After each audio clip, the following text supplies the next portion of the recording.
비 오는 밤, 한 여자가 캐리어 하나를 끌고 현관문 앞에 섰습니다. 손에는 낡은 떡 보자기가 들려 있었죠. 시어머니가 던진 마지막 물건이었습니다. 떡이나 처먹어. 뒤에서 남편의 불륜녀가 문 잠그는 소리가 들렸습니다. 18년을 살았던 집. 이제 그녀에게 남은 건 캐리어 하나와 떡 보자기뿐이었습니다. 40번째 생일날, 그녀는 이렇게 쫓겨났죠. 하지만 그들은 몰랐습니다. 시어머니가 던진 그 떡 보자기가 모든 것을 바꿔놓을 줄은. 사연 시작 전 구독과 좋아요를 눌러주시고 어디서 듣고 계신지 댓글 남겨주시면 그곳에 건강과 행운이 가득하기를 바라겠습니다. 그럼 지금부터 이야기를 시작하겠습니다. 이수연은 오늘도 새벽 5시에 눈을 떴습니다. 알람보다 몸이 먼저 반응했죠. 18년째 반복되는 아침이었습니다. 옆방 시어머니를 깨우지 않으려 조심스럽게 일어났어요. 부엌으로 향하는 발걸음도 소리 없이 가벼웠습니다. 냉장고를 열어 쌀을 씻고 된장찌개 재료를 손질하기 시작했어요. 칼질 소리조차 조심스러웠습니다. 시어머니가 깨실까봐, 남편이 짜증을 낼까봐요. 거실 선반 위에는 남편의 상패들이 가득했습니다. 제약회사 우수 사원상, 영업실적 1등상이 줄지어 있었죠. 그 옆에는 아들 현우의 상장들도 놓여 있었어요. 하지만 수연의 것은 하나도 보이지 않았습니다. 아니, 정확히는 숨겨져 있었죠. 안방 서랍 깊숙한 곳에 의대 졸업장과 의사 면허증이 접혀 있었습니다. 18년 동안 한 번도 꺼내본 적 없는 것들이었어요. 시계를 보니 6시가 조금 넘었네요. 밥이 뜸을 들이는 동안 시어머니 방문을 두드렸습니다. 어머님, 아침 드실 시간이에요. 최영자 시어머니는 68세였습니다. 몇 달 전 치매 초기 진단을 받으셨죠. 하지만 수연은 가끔 이상하다는 생각을 했어요. 어떤 날은 아무것도 기억 못하시는 것 같다가도 어떤 날은 너무나 또렷하셨거든요. 아침 식사 준비와 설거지를 마친 수연은 마트에 장을 보러 나갔습니다.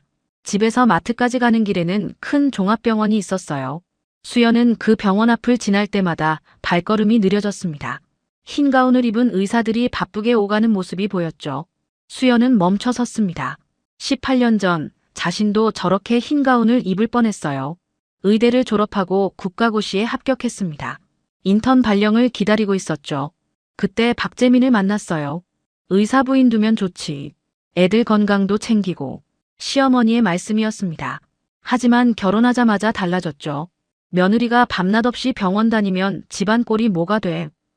수연은 인턴을 포기했습니다. 잠깐만, 아이 낳고 크면 다시 할 수 있을 거라고 생각했어요. 하지만 18년이 흘렀네요. 수연은 병원 정문을 멍하니 바라보았습니다. 그때 응급실 입구에서 구급차 사이렌 소리가 들렸어요. 구급차가 급하게 도착했고 환자가 들것에 실려 나왔습니다. 환자는 의식이 없었죠. 구급대원들이 급하게 심폐소생술을 하고 있었어요. 수연의 몸이 반사적으로 반응했습니다. 기도 확보, 심폐소생술 리듬 확인. 그녀도 모르게 소리쳤어요. 응급실에서 간호사가 달려나왔습니다. 수연을 보며 물었죠. 의사세요? 수연은 말문이 막혔습니다. 아니에요. 그냥. 그녀는 황급히 자리를 떠났어요. 마트로 가는 내내 수연의 손이 떨렸습니다. 18년 만에 느껴본 감각이었죠. 의학 지식이 머릿속에서 자동으로 튀어나왔어요. 하지만 그녀는 의사가 아니었습니다. 그냥 40대 주부였죠. 의대를 나왔지만 의사가 되지 못한 사람. 면허증은 있지만 단 한 명의 환자도 본 적 없는 사람이었습니다. 집으로 돌아오니 남편 박재민이 거실에 있었어요. 회사 동료들과 통화 중이었습니다. 우리 와이프요? 의대 나왔어요. 그렇죠. 똑똑해요. 남편은 자랑스럽게 말했죠. 전화를 끊고 나서 수연을 보며 말했습니다. 저녁은 뭐야? 오늘 손님 오는데 제대로 좀 차려. 수연은 대답했어요. 알겠어요. 남편은 자신의 아내가 의대를 나온 것을 자랑했습니다. 하지만 그녀가 의사로 일하는 것은 절대 허락하지 않았죠. 18년 동안 그랬습니다. 그날은 수연의 40번째 생일이었습니다. 하지만 아무도 기억하지 못했죠. 수연은 혼자 미역국을 끓였어요. 시어머니는 방에서 나오지 않으셨고 남편은 일찍 출근했습니다. 아들은 학원 간다며 나갔죠. 3개월 전 친정 부모님이 교통사고로 돌아가셨어요. 유산 정리 과정에서 오빠는 수연에게 절반을 주려고 했습니다. 하지만 남편이 개입했죠. 장인 어른이 의대까지 보내주셨잖아. 절반은 우리 거야. 수연은 거절했어요. 오빠도 형편이 어려워요. 결국 소액만 받았습니다. 남편은 그날부터 차갑게 대했어요. 저녁 6시 남편이 퇴근했습니다. 수연은 갈비찜을 차렸죠. 저녁 드세요. 남편은 한숨만 쉬었어요. 그리고 방으로 들어갔습니다. 수연은 혼자 식탁에 앉았어요. 그때 남편이 서류 봉투를 들고 나왔습니다. 탁! 식탁 위에 내던졌죠. 이혼 서류야. 남편의 목소리는 차가웠습니다. 수연은 숨이 멎었어요. 갑자기 무슨 말씀이세요? 의사도 못하는 주제에 이제 필요 없어. 가슴을 찌르는 말이었습니다. 제가 뭘 잘못했어요? 친정 재산도 못 챙겨오고 당신이랑 사는 게 답답해. 수연은 믿을 수 없었어요. 저는 도장 안 찍을 거예요. 남편은 비웃었습니다. 재판 이혼하면 돼. 그때 현관문이 열렸어요. 여보, 나왔어요. 젊은 여자의 목소리였습니다. 30대 초반의 운동복 차림 여자가 들어왔죠. 누구세요? 저는 한소희예요. 앞으로 이 집 안주인이에요. 수연은 굳어버렸습니다. 생일날 불륜녀가 집에 들어온 거예요. 뭐라고요? 재민 씨랑 재혼할 거거든요. 인테리어는 다시 해야겠네요. 한소희는 집안을 둘러봤습니다. 시어머니 방문이 열렸어요. 손에 물컵을 들고 나오셨습니다. 누구 마음대로 여길 들어와. 물컵이 한소희에게 날아갔죠. 이 도둑년, 당장 나가. 시어머니는 분노로 떨고 계셨어요. 남편이 어머니를 막았습니다. 치매 있으셔서 그래요. 한소희가 말했어요. 요양원에 모셔야 하는 거 아니에요? 아들 현우가 돌아왔습니다. 엄마, 무슨 일이에요? 현우야, 아빠가 이혼하자고 해. 현우가 말을 끊었죠. 엄마, 법적으로 불리해요. 그냥 이혼해주세요. 수연은 무너졌어요. 시어머니가 소리쳤습니다. 내 며느리는 수연이야. 남편이 시어머니를 방으로 밀어넣었어요. 한소희가 소파에 앉았습니다. 빨리 정리하세요. 저 오늘부터 여기 살 거거든요. 수연은 방으로 들어가 짐을 쌌어요. 18년의 삶이 캐리어 하나였습니다. 나오는데 시어머니 방문이 열렸죠. 낡은 떡 보자기를 들고 나오셨어요. 이거나 들고 나가. 떡이나 처먹어. 보자기가 수연에게 날아왔습니다. 묵직했어요. 가져가서 버려. 쓰레기야. 시어머니는 고함을 질렀습니다. 어머님, 건강하세요. 수연은 눈물을 흘렸죠. 시어머니는 수연의 손을 꼭 잡았어요. 수연아, 잘 살아야 해. 수연은 캐리어와 떡 보자기를 들고 현관으로 향했습니다. 문을 열고 나서자 비가 내렸어요. 뒤에서 문 잠그는 소리. 딸칵. 한소희가 잠근 것입니다. 수연은 비를 맞으며 섰죠. 18년을 살았던 집. 이제 더 이상 자신의 집이 아니었습니다. 수연은 빗속을 걸었습니다. 어디로 가야 할지 몰랐어요. 캐리어를 끌고 떡 보자기를 든 채 그냥 걸었죠. 휴대폰을 꺼내 친구 김미숙에게 전화했습니다. 미숙아, 나 수연이야. 오늘 하루만 재워줄 수 있을까? 무슨 일이야? 당장 우리 집으로 와. 미숙의 집은 작은 빌라였어요. 문을 열자 미숙이 놀란 표정으로 수연을 맞았습니다. 수연아, 왜 이래? 온몸이 다 젖었잖아. 집에서 나왔어. 수연은 그대로 주저앉아 울었어요. 미숙은 수연을 안아주었습니다. 일단 씻고 따뜻한 거 먹자. 샤워를 마치고 나온 수연에게 미숙이 라면을 끓여주었어요. 무슨 일이야? 수연은 오늘 있었던 일을 모두 말했습니다. 남편의 이혼 서류, 불륜녀의 등장, 그리고 쫓겨난 이야기까지요. 그 인간이 정말. 미숙은 분노했어요. 너는 의대까지 나왔는데 18년을 그렇게 살았어. 나도 알아. 내가 바보였어. 미숙이 캐리어 옆에 놓인 떡 보자기를 보았습니다. 그건 뭐야? 시어머니가 던지신 거야. 버리라고 하셨어. 열어봤어? 아니, 무거운 것 같긴 한데. 미숙이 보자기를 들어봤어요. 이거 진짜 무겁다. 한번 열어보자. 수연은 떨리는 손으로 보자기를 풀었습니다. 낡은 보자기 안에서 서류 봉투들이 나왔어요. 첫 번째 봉투를 열자 등기부등본이 나왔습니다. 이게 뭐지? 수연은 서류를 펼쳤어요. 강남에 있는 5층 건물의 소유권 이전 서류였습니다. 그런데 소유자 이름이 이수연으로 되어 있었죠. 이럴 수가. 미숙이 소리쳤습니다. 수연아, 이거 내 이름이야. 다음 봉투를 열었어요. 통장이 여러 개 나왔습니다. 모두 수연 명의였죠. 잔액을 확인하는 순간 수연은 숨이 멎었어요. 총 8억 원이 들어 있었습니다.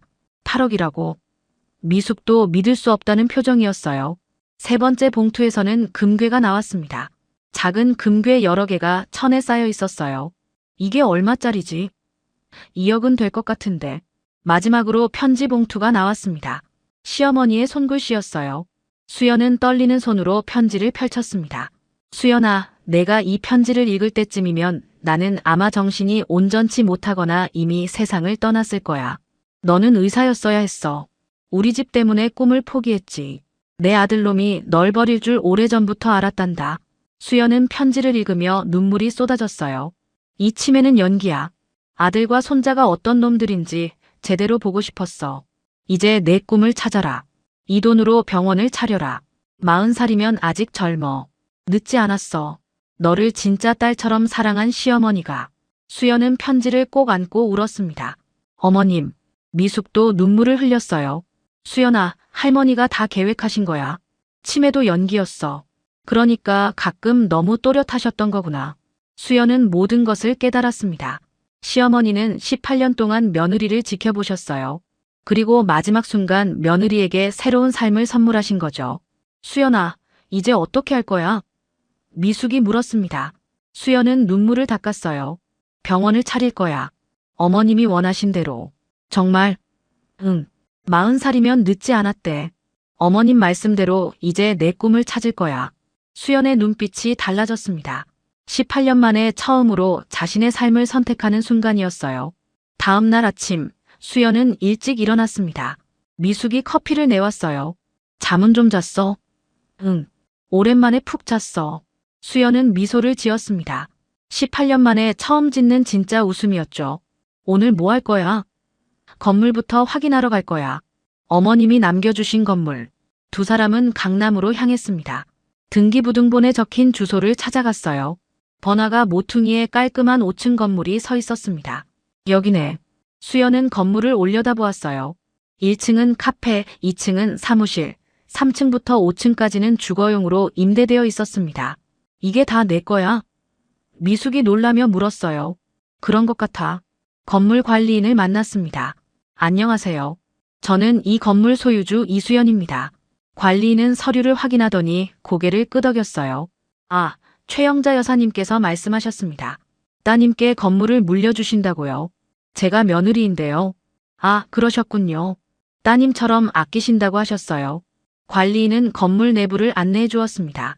임대료는 매달 통장으로 입금되고 있습니다. 월세가 총 1,000만 원 정도 들어와요. 수연은 놀랐어요. 한 달에 1,000만 원이요? 네.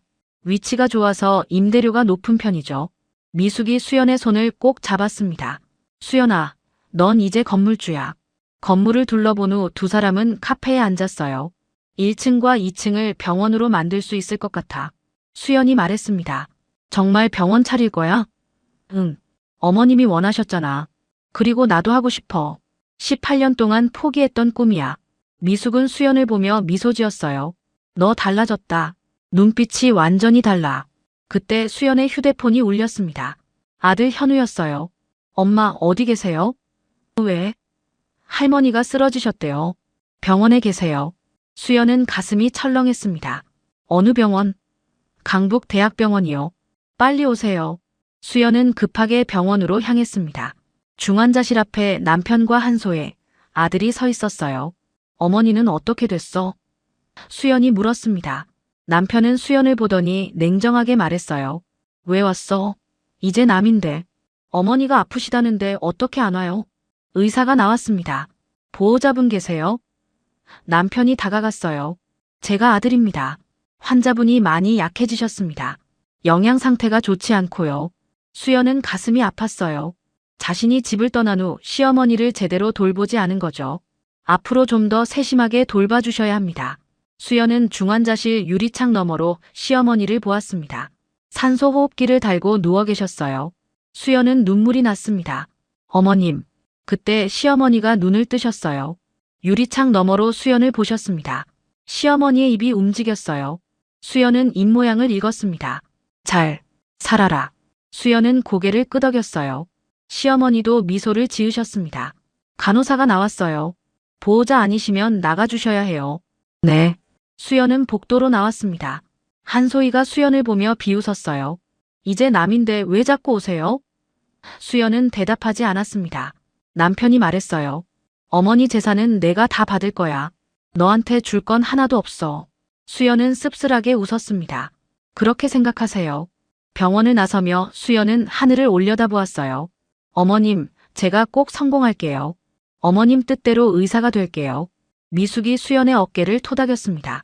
그래, 넌 할 수 있어. 넌 원래 의사였어야 할 사람이야. 두 사람은 병원을 떠났습니다. 수연은 새 아파트를 구했습니다. 병원 근처에 작은 투룸이었어요.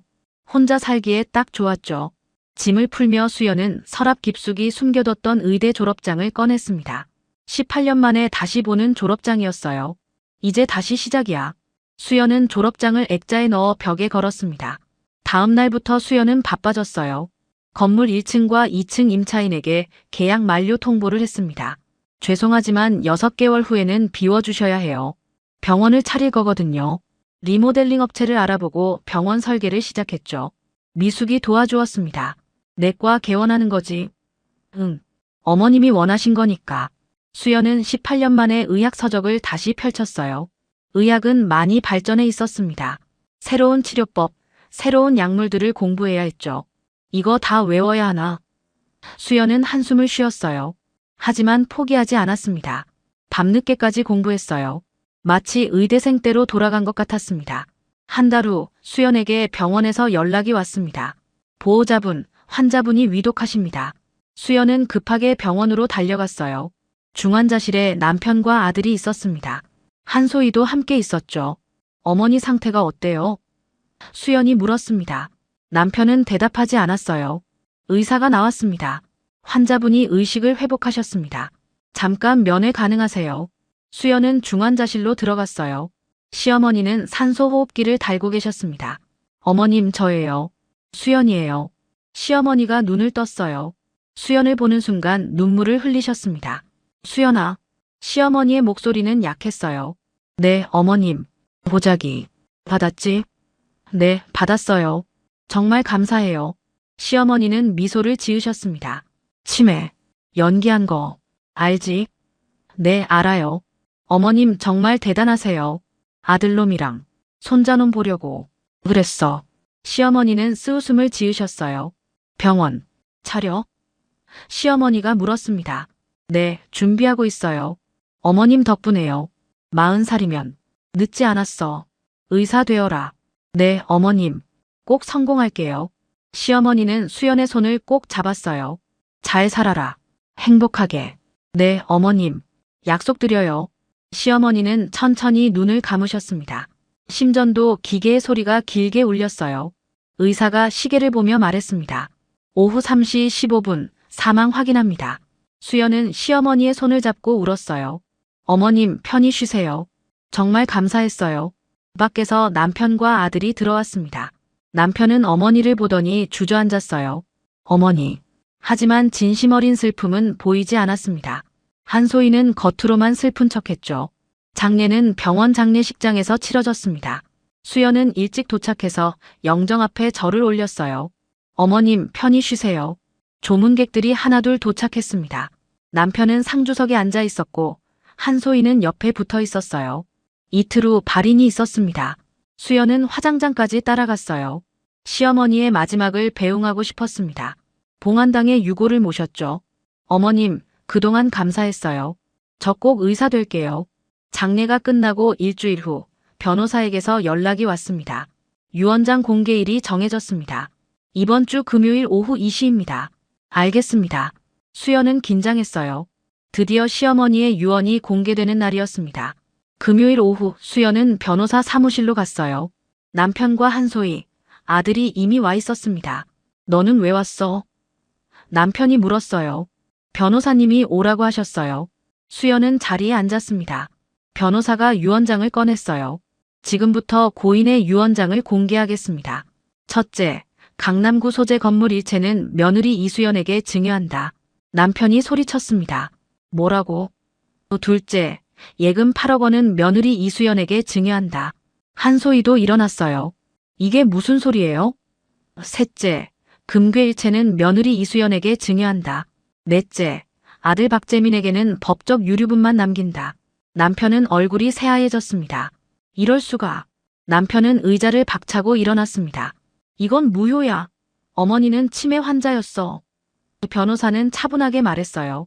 이 유언장은 치매 진단 전에 작성되었습니다. 법적으로 완전히 유효합니다.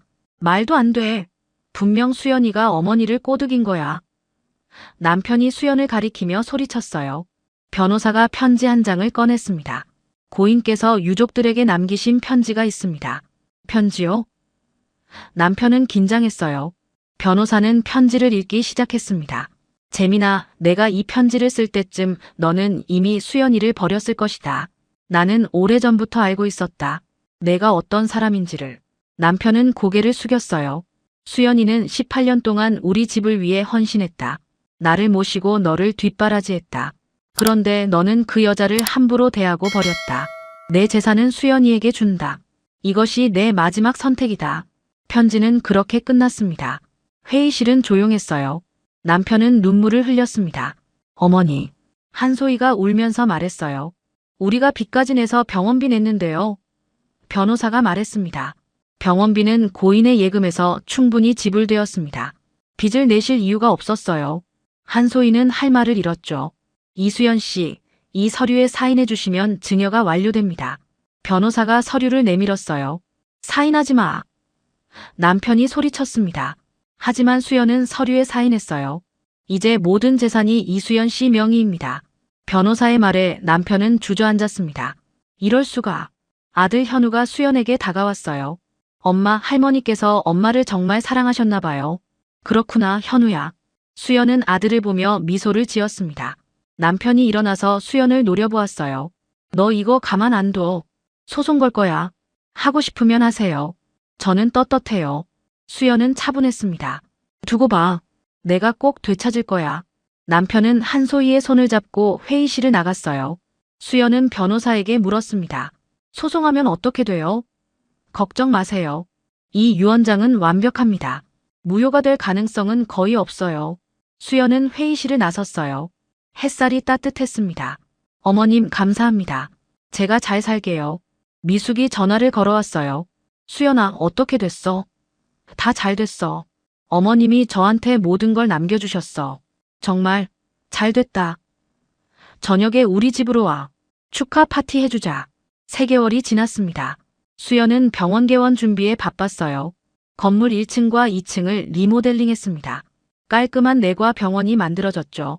진료실, 검사실, 대기실이 갖춰졌어요. 간호사와 직원들도 채용했습니다. 원장님, 준비 다 됐습니다. 간호사가 말했어요. 개원 전날 밤, 수연은 병원을 둘러보았습니다. 흰 가운을 입고 거울을 보았어요. 18년 만에 입는 흰 가운이었습니다. 거울 속에는 의사 이수연이 서 있었죠. 나 정말 해냈어. 수연은 눈물을 흘렸습니다. 개원 당일 아침, 수연은 일찍 병원에 도착했어요. 문패를 확인했습니다. 수연내과의원 원장 이수연. 수연은 가슴이 벅찼어요. 미숙이 꽃바구니를 들고 왔습니다. 축하해, 수연아. 고마워, 미숙아. 두 사람은 포옹했어요. 오전 9시 병원 문이 열렸습니다. 첫 환자가 들어왔어요. 70대 할머니였습니다. 어디가 불편하세요? 수연이 물었어요. 기침이 심해서요. 수연은 청진기를 들었습니다. 18년 만에 하는 진료였죠. 손이 떨렸지만 침착하게 진료했어요. 감기가 조금 심하시네요. 약 처방해 드릴게요. 진료를 마친 할머니가 말했습니다. 선생님, 참 친절하시네요. 다음에 또 올게요. 감사합니다. 건강하세요. 수연은 화환하게 웃었어요. 첫 환자를 본 순간이었습니다. 40살에 다시 시작한 의사의 삶이었죠. 개원 한 달 후 수연의 병원은 소문이 났습니다. 수연내과 원장님 정말 친절하시대요. 진료도 꼼꼼하시고요. 환자들이 하나둘 늘어났어요. 대기실은 항상 붐볐습니다. 수연은 바쁘지만 행복했죠. 18년 만에 찾은 자신의 자리였으니까요. 어느 날 병원에 낯익은 사람이 들어왔습니다. 남편 박재민이었어요. 수연은 놀랐습니다. 남편은 많이 수척해 보였어요. 무슨 일이세요? 진료받으러 왔어. 남편의 목소리는 힘이 없었습니다. 앉으세요. 어디가 불편하세요? 수연은 의사로서 침착하게 물었어요. 계속 기침이 나고 체중이 많이 빠졌어. 가슴도 아프고. 수연은 청진기로 진찰했습니다. 뭔가 이상했어요. 다른 병원에서 검사 받아보셨어요? 아니, 너무 무서워서. 수연은 혈액 검사와 엑스레이를 지시했습니다. 결과를 보는 순간 수연의 표정이 굳었어요. 폐에 큰 그림자가 보였습니다. 큰 병원에 가보셔야 할 것 같아요. 정밀 검사가 필요해요. 뭔데? 심각한 거야? 남편은 불안해했습니다. 지금 단정할 수는 없어요. 하지만 빨리 검사 받으세요. 수연은 대학병원 소개서를 써줬어요. 수연아, 남편이 떨리는 목소리로 말했습니다. 환자분, 꼭 검사 받으세요. 수연은 의사로서만 대했어요. 일주일 후 남편에게서 전화가 왔습니다. 수연아, 나 폐암이래. 3기래. 남편은 울고 있었어요. 수연은 숨이 멎는 것 같았습니다. 항암 치료 시작하셔야 해요. 무서워. 혼자 감당하기 힘들어. 가족들이 있잖아요. 한소희는 진단 나오자마자 떠났어. 현우는 아직 어리고 남편은 울먹였어요. 수연은 복잡한 심정이었습니다. 한때 남편이었던 사람, 자신을 버린 사람. 하지만 지금은 아픈 환자였어요. 힘내세요. 3기도 치료 가능해요. 정말? 네. 포기하지 마세요. 그날 저녁 수연에게 법원에서 연락이 왔습니다. 재판 결과 나왔습니다. 원고의 청구를 기각합니다. 남편의 무효 소송에서 수연이 승소한 거예요. 감사합니다. 수연은 전화를 끊고 미숙에게 연락했습니다. 미숙아, 재판 이겼어. 그런데 왜? 무슨 일 있어? 전 남편이 폐암이래. 3기래. 뭐라고? 그 사람이? 응. 오늘 병원에 왔었어. 많이 아파 보였어. 너 설마 동정하는 거 아니지? 아니야. 그냥 복잡해. 수연은 한숨을 쉬었어요. 며칠 후 아들 현우가 병원을 찾아왔습니다. 엄마, 현우야, 웬일이니? 아빠 일로 왔어요. 엄마한테 사과하고 싶대요. 현우는 눈물을 흘렸어요. 엄마, 아빠가 정말 많이 후회하세요.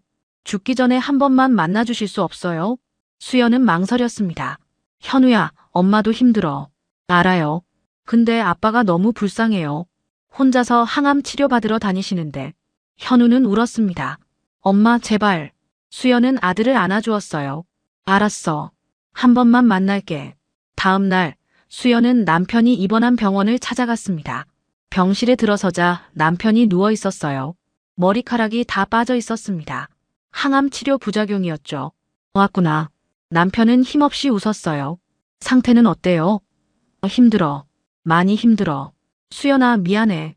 정말 미안해. 남편은 눈물을 흘렸습니다. 18년 동안 너한테 정말 못되게 굴었어. 의사하지 말라고 하고 하인처럼 부리고. 이제 다 지난 일이에요. 수연은 담담하게 말했어요. 나 죽을까봐 무서워. 남편이 떨리는 목소리로 말했습니다. 포기하지 마세요.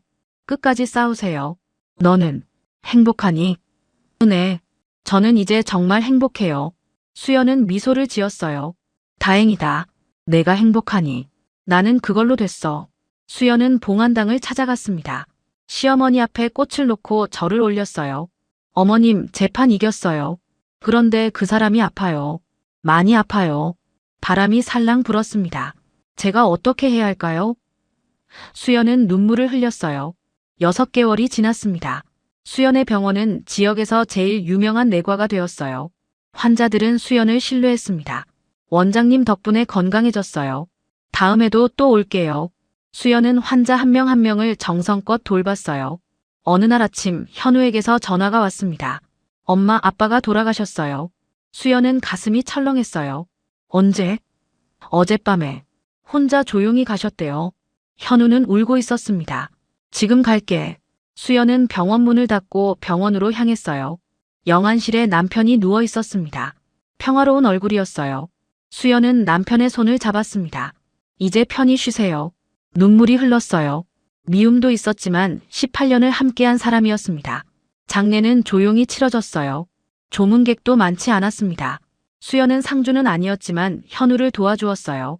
엄마, 고마워요. 괜찮아. 넌 아직 어리니까. 수연은 아들을 안아주었습니다. 장례를 마치고 수연은 병원으로 돌아왔어요. 환자들이 기다리고 있었습니다. 원장님, 어디 다녀오셨어요? 잠깐 급한 일이 있었어요. 수연은 미소를 지으며 진료를 시작했습니다. 삶은 계속되어야 했으니까요. 그날 저녁 미숙이 병원을 찾아왔어요. 수연아, 괜찮아? 응, 괜찮아. 전 남편 돌아가셨다며? 응, 오늘 장례 치렀어. 미숙은 수연을 꼭 안아주었습니다. 많이 힘들었지? 아니야. 이제 정말 끝이구나 싶어. 수연은 봉안당을 찾아갔습니다. 시어머니 앞에 절을 올렸어요. 어머님, 그 사람 떠났어요. 이제 다 끝났어요. 바람이 불었습니다. 어머님 덕분에 저 행복하게 살고 있어요. 정말 감사해요. 1년 후 수연의 병원은 더욱 번창했습니다. 2호점을 낼 계획도 세웠어요. 수연은 바쁘지만 충만했습니다. 매일 아침 병원에 출근할 때마다 가슴이 벅찼어요. 나는 이제 이수연 원장이야. 어느 날 병원에 젊은 여자가 찾아왔습니다. 원장님, 저 의대 졸업했는데 결혼 때문에 인턴을 포기하려고 해요. 수연은 그 여자를 보았어요. 예전의 자신 같았습니다. 절대 포기하지 마세요. 꿈을 포기하면 평생 후회해요. 하지만 시댁에서 반대하는데. 그래도 하세요. 당신 인생이에요. 시댁 인생이 아니라요. 수연은 단호하게 말했어요. 제가 포기했다가 40살에 다시 시작했어요. 그 시간이 너무 아까웠어요. 젊은 여자는 눈물을 흘렸습니다. 감사합니다, 원장님. 그날 저녁 수연은 병원 옥상에 올라갔어요. 도시의 불빛이 반짝였습니다. 수연은 하늘을 올려다보았어요. 어머님, 보고 계세요? 저 이렇게 잘 살고 있어요. 별이 반짝였습니다. 마치 시어머니가 웃고 있는 것 같았어요. 수연은 흰 가운을 여미며 미소를 지었습니다. 40살에 다시 시작한 삶. 18년 동안 억눌렀던 꿈. 이제 그 꿈을 이루고 당당하게 살아가고 있었어요. 문득 첫 출근했던 날이 떠올랐습니다. 떨리는 손으로 명찰을 달았던 순간. 그때 했던 말이 생각났어요. 수연은 중얼거렸습니다. 안녕하세요. 원장 이수연입니다. 그 한마디에 18년의 한과 40살의 희망이 담겨 있었습니다. 수연은 다시 한번 하늘을 올려다보았어요. 어머님, 제가 행복하게 살게요. 약속드려요. 수연의 눈에서 눈물이 흘렀습니다. 하지만 그 눈물은 슬픔이 아니라 감사의 눈물이었어요. 바람이 수연의 머리카락을 흩날렸습니다. 내일도 환자들이 기다리고 있을 것입니다. 수연은 병원으로 내려갔어요. 40살에 다시 태어난 의사. 이수연의 이야기는 이제 시작이었습니다. 여러분, 이수연의 이야기 어떠셨나요? 40살에 다시 시작한 여자. 떡 보자기 하나가 그녀의 인생을 바꿨습니다. 시어머니의 마지막 사랑이 그녀에게 준 것은 재산이 아니라 꿈이었습니다. 늦지 않았다는 용기였습니다. 여러분도 꿈을 포기하지 마세요. 오늘 이야기가 힘이 되셨다면 좋아요와 구독 부탁드립니다. 감사합니다. 감사합니다. 감사합니다.